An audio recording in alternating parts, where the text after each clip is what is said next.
आतंकवादियों को घर जमाई बनाना हो तो कोई हमारे कांग्रेसी नेताओं से सीखे। नहीं, मैं ये आरोप कोई हवा में नहीं लगा रही, बल्कि इसका खुलासा जम्मू कश्मीर लिबरेशन फ्रंट के आतंकवादी यासिन मलिक ने खुद किया है।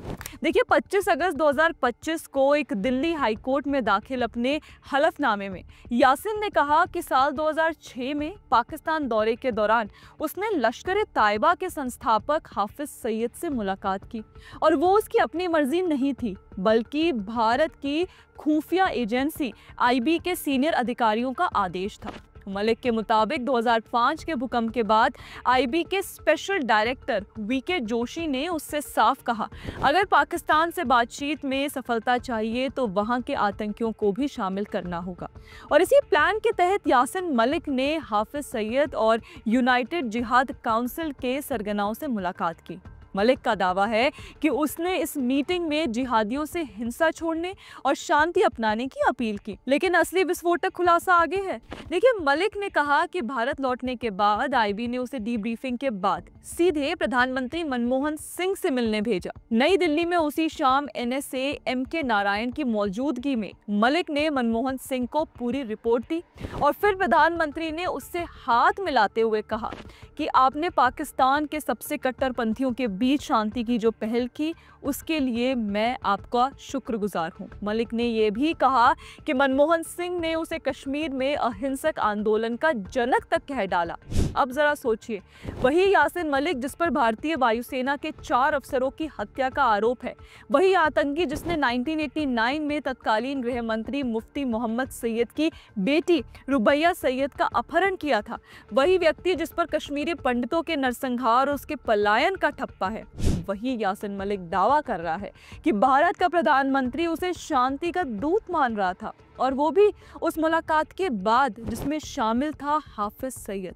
वही हाफिज सईद जो 26/11 मुंबई हमलों का मास्टरमाइंड है और भारत के सैकड़ों मासूमों के खून का जिम्मेदार है। दोस्तों, यही फर्क है।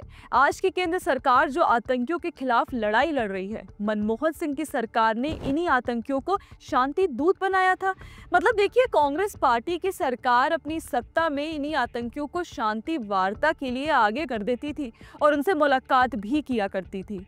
खैर, आपको ये भी बता दें कि यासिन मलिक ने अपने हलफनामे में और भी चौंकाने वाले दावे किए हैं। उसके अनुसार वीपी सिंह से लेकर चंद्रशेखर, पीवी नरसिम्हा राव, आईके गुजराल, सोनिया गांधी और यहाँ तक कि पी चिदम्बरम तक सबने किसी न किसी स्तर पर उससे बातचीत का मंच दिया। अब ये सवाल बड़ा और गंभीर हो जाता है कि आखिर कांग्रेसी इकोसिस्टम क्यों लगातार ये कश्मीर के असली गुनहगारों और अलगाववादियों को शांति के ठेकेदार मानने लग गया है, और क्यों ये गुप्त कूटनीति असल में कश्मीर की त्रासदी को और गहरा करने वाली भूल साबित हुई।